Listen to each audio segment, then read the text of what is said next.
Hello everyone, in this video I'm going to tell you how to justify your sample size, but before that don't forget to like, share and subscribe. So often researchers are faced with the problem of justifying their sample size, that I've taken a sample, whether I'll be able to justify it or not in my thesis or in my research work.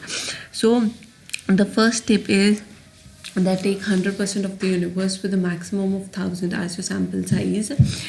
Sometimes the universe may be finite, it may be infinite. Sometimes the population may be known to you, it is known to you, but it might be infinite. For example, in COVID-19, if I want to study about the sufferers in COVID-19, in that case the entire world was the sufferer, so infinite is the population in that case. But if I'm carrying out a study of banks, say public sector, private sector banks in India, so in that case the number of banks are finite, which is available on the RBI's website. The count of the banks can be determined from there. So whether the universe is finite or infinite, one thumb rule is 10% of the population. What is a good sample size for the world?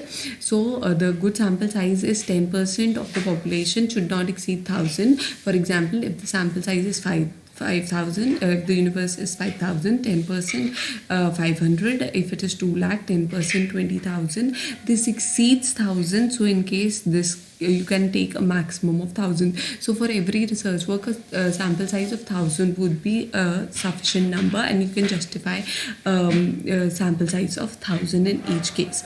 Besides this, we have several formulas for sample size determination, but one I recommend is Cressy and Morgan sample size calculator. They have this online calculator also.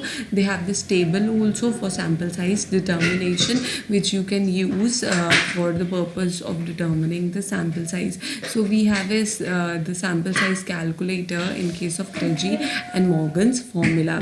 So sample size, they have a online sample size calculator. You can use either that, or you can use another. They provide this table where N stands for the N stands for the population, and S stands for the sample. So this can also be used for sample size determination.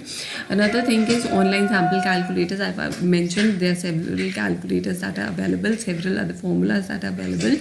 Another way of justifying your sample size is based on the review of literature. On the basis of review of literature, you can justify a sample size.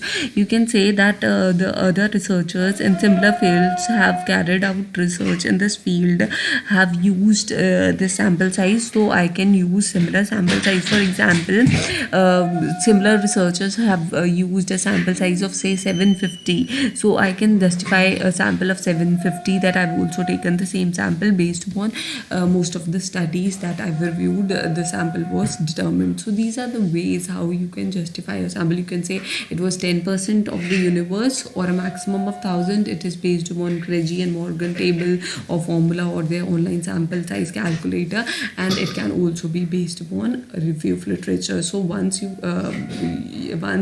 come across this problem that I have to justify my sample size, you can always justify your sample size on the basis of these parameters.